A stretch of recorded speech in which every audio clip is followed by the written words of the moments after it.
Donc, nous comprenons très bien que aujourd'hui et dans la configuration actuelle de la législation, chaque institution financière et ses filiales sont dans l'obligation d'effectuer les vérifications KYC requises individuellement et de façon séparée.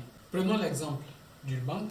Par exemple, quand je suis allé demander un crédit, eh bien, il a fallu refaire une vérification de mon identité, de mes ressources avant de m'accorder le crédit. Maintenant, imaginez un client qui demande un crédit en ligne. Eh bien, ce client fera l'objet d'une énième vérification avant de procéder à toute forme de transaction. En ce sens-là, la blockchain se positionnerait comme un outil qui permettrait de renforcer l'aspect réglementaire du point de vue technique. Je m'explique. La technologie blockchain peut radicalement faciliter la rationalisation des vérifications KYC pour les institutions financières et les autres types d'entreprises privées ou même publiques. Cela est notamment faisable parce que, par exemple, les institutions financières sont dans l'obligation de stocker l'historique des transactions et autres mouvements d'un client d'un point de vue légal. Les institutions financières peuvent jouer un grand rôle dans l'adoption massive de la blockchain en ce sens, dans la mesure où elles assurent les transactions entre différents fournisseurs de services et donc ont de la donnée à très forte valeur ajoutée. La technologie des registres décentralisés peut en ce sens-là faciliter, d'une part, la vérification KYC pour les clients et diverses entreprises, mais également d'autre part, rendre plus efficient, plus sûr et plus rapide les transactions entre ces différents clients en minimisant les efforts, les coûts qu'il faut tout le temps déployer dans le cadre du KYC.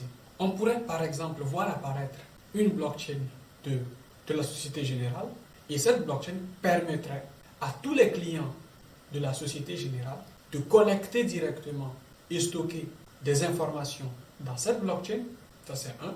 Ensuite, de servir directement leurs clients en passant par le processus de KYC de la Société Générale et ainsi cela permettrait de renforcer la rapidité des transactions et d'éviter les doublons de vérification. Et bien sûr, il serait très intéressant de voir comment une institution financière comme par exemple la Société Générale, j'aurais bien pu dire la BNP, la Citi, etc., puisse permettre à certains clients, par exemple de grandes entreprises, de posséder un nœud dans sa blockchain qui permet plus facilement d'interagir directement avec les clients de cette entreprise. Mais attention, il faut tout de même faire un audit sérieux pour comprendre si la blockchain est dans ce sens pertinente ou s'il y a la possibilité d'utiliser une autre forme de serveur de stockage qui sera beaucoup plus efficient.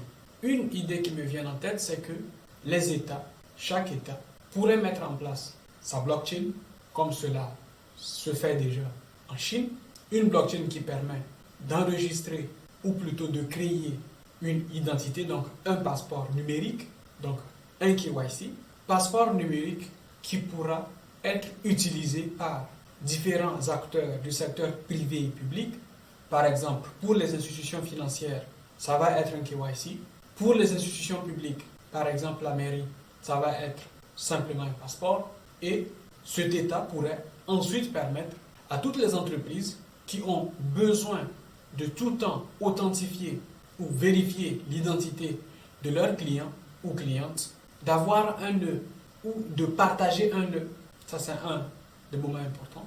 L'autre moment, c'est que les États qui ont une blockchain, donc l'État qui a une blockchain publique, mais dans le sens du bien public, pourrait permettre à toutes les entreprises présentes sur son territoire, mais également en dehors de son territoire, de connecter leur blockchain privée à sa blockchain étatique afin de fluidifier la circulation des données sur le territoire.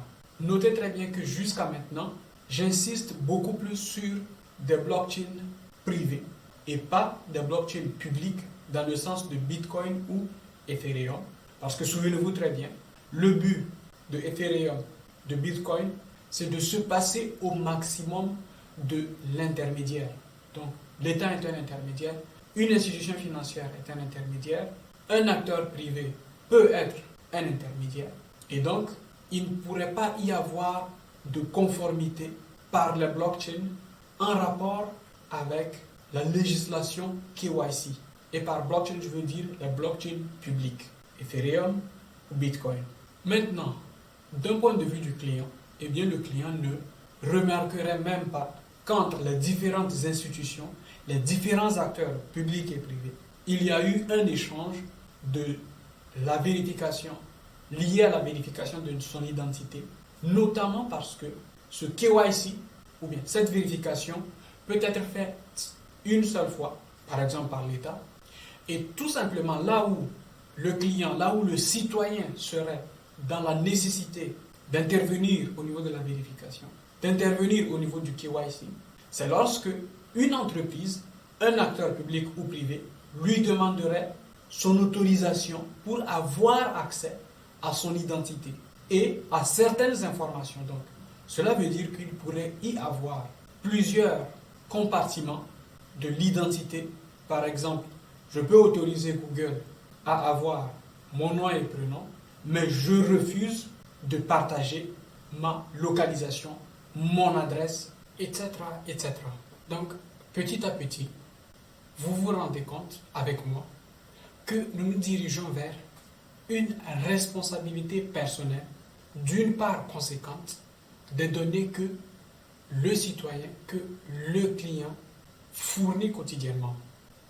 Cela nous conduit, dans le cadre par exemple de l'État, à parler de SSI, qui se traduit en anglais par Self-Sovereign Identity, ou l'identité personnelle souveraine, ou bien l'identité souveraine personnelle. La particularité de la souveraineté d'identité personnelle, c'est qu'elle est conçue sur la base de certaines propriétés de confidentialité et de ce fait permet à leurs propriétaires de prouver certaines parties, certaines informations personnelles. Prenons quelques exemples.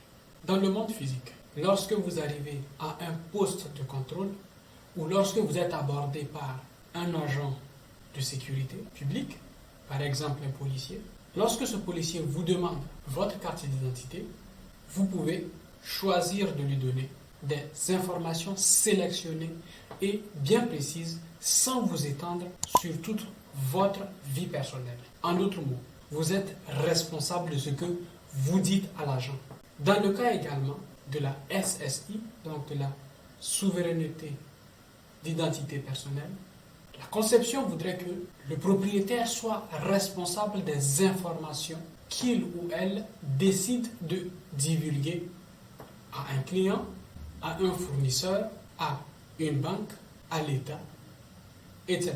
Donc avec la capacité de contrôler son identité en ligne, le citoyen peut très bien sélectionner les informations qu'il ou elle décide de laisser filtrer et faire en sorte, par exemple, de les rendre disponibles pour de futures transactions. Par exemple, concernant le KYC, nous avons eu en 2017 l'Infocom Media Authority de Singapour qui a travaillé avec un certain nombre de banques sur un concept de KYC, donc de blockchain qui permet d'identifier un client, une personne. Et cette blockchain basée sur le KYC a passé avec succès toutes les étapes nécessaires de sécurité, de stockage et d'autres tests de l'autorité monétaire de Singapour.